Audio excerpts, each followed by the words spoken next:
안녕하세요. Have you ever watched a K-drama and wondered why do they keep saying jagiya or yeobo? Today we are learning about Korean terms of endearment. These are the affectionate words Koreans use with couples, family, and friends. You will learn what they mean, when to use them, when not to, and how they show up in K-dramas and everyday Korean conversations. By the end, you'll be able to recognize these words and feel confident using them yourself. Why terms of endearment matter in Korean culture? In Korean culture, what you call someone says a lot about your relationship. Unlike English, where you might just say hey or use a name, Koreans often replace names with affectionate titles. This shows closeness, respect, or love. Using the right Korean endearment strengthens bonds, but using the wrong one can feel awkward or even disrespectful. This is why Korean nicknames and titles are such a unique part of the language. They are not just words, they are reflection of relationships. Romantic terms of endearment. Let's start with the romantic ones. Probably the most common is jagiya. The word jagi literally means myself, but when couples use it, it's like calling someone honey or darling. For example, 자기야, 밥 먹었어? Honey, did you eat? Another one is yeobo. Traditionally used by married couples, yeobo has a long history. You'll often hear older couples saying things like 여보, 여기 봐. Honey, look here. While younger couples today use 자기야 more often, 여보 still carries warmth and respect. Another sweet choice is aegi, which literally means baby. Each term has its own nuance, and many couples pick a signature Korean nickname that becomes special just for them. Family terms of endearment. Family terms are just as important.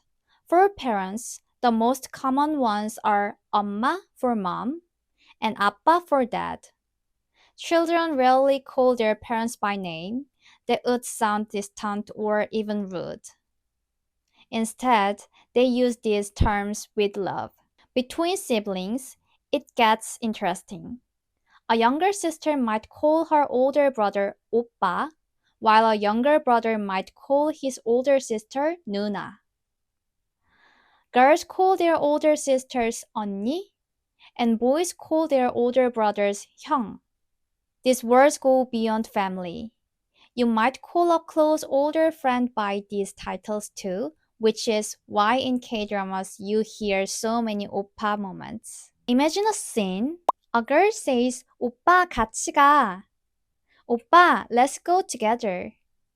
That instantly shows familiarity and closeness. Friendly nicknames. Among friends, Koreans love using nicknames. They are often based on personality or habits, like 빵순이 for a girl who loves bread, or 집순이 for girls, and 집돌이 for boys who love staying at home. Nicknames can also be playful twists on a person's name. This often happens by shortening a name, repeating a syllable to sound cute, or softening sounds to make them more playful. For example, 귤이 might become 귤, and 준영 could turn into 준.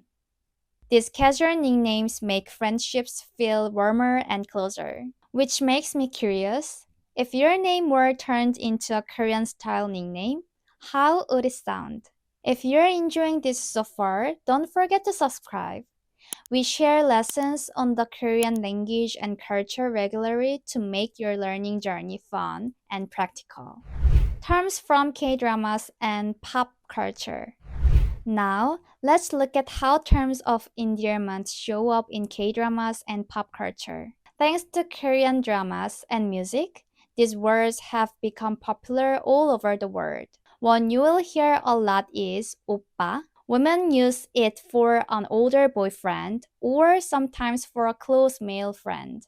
Another common one is 언니, which women use for an older sister or for a close older female friend.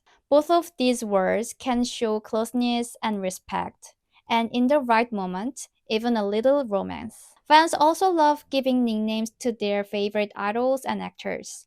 For example, they might call a star 왕자님, that means prince, or 여신님, which means goddess.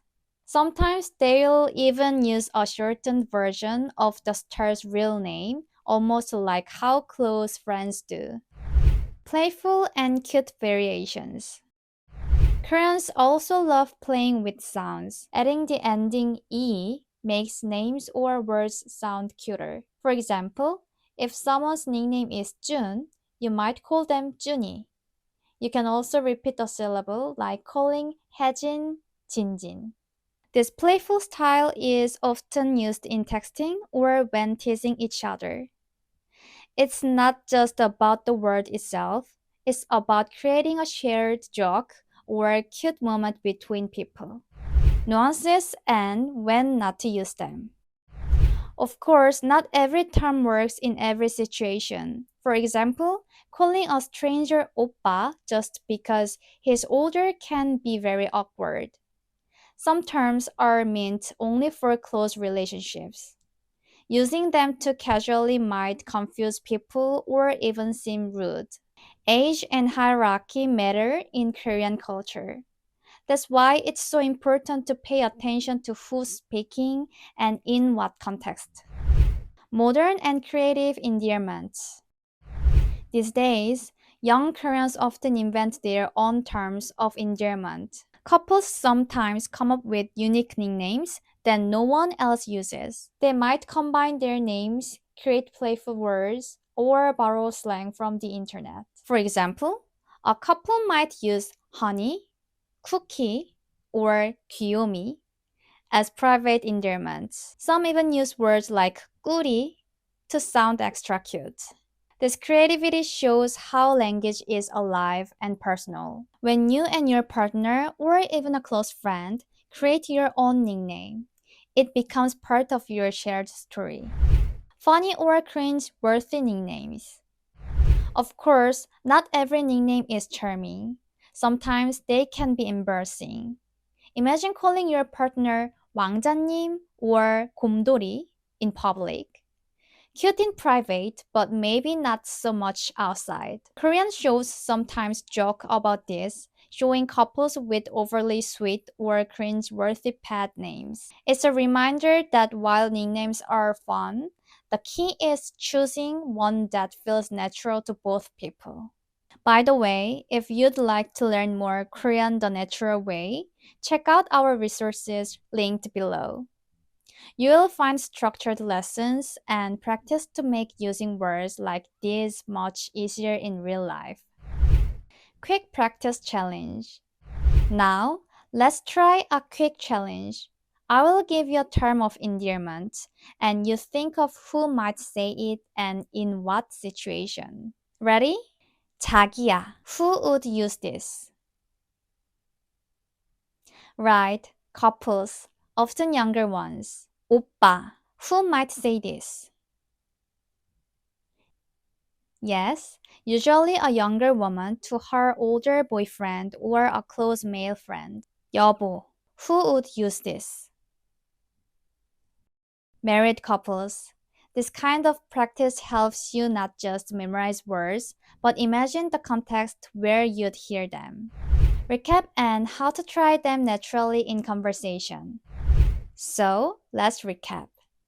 We covered romantic terms like 자기야 and 여보, family words like oppa and 언니, friendly nicknames like 빵순이 or 준이. We also touched on playful variations, K-drama examples, and even modern and funny nicknames. If you want to try these naturally, the key is to start small. Pay attention to what your Korean friends or favorite drama characters say. Pick one or two that feel right for your situation and try them in a light-hearted way. Over time, they'll start to feel natural. These words aren't just vocabulary, they are windows into relationships and culture. Thanks for joining me, and if you enjoyed this video, make sure to subscribe so you don't miss the next one. See you in the next lesson.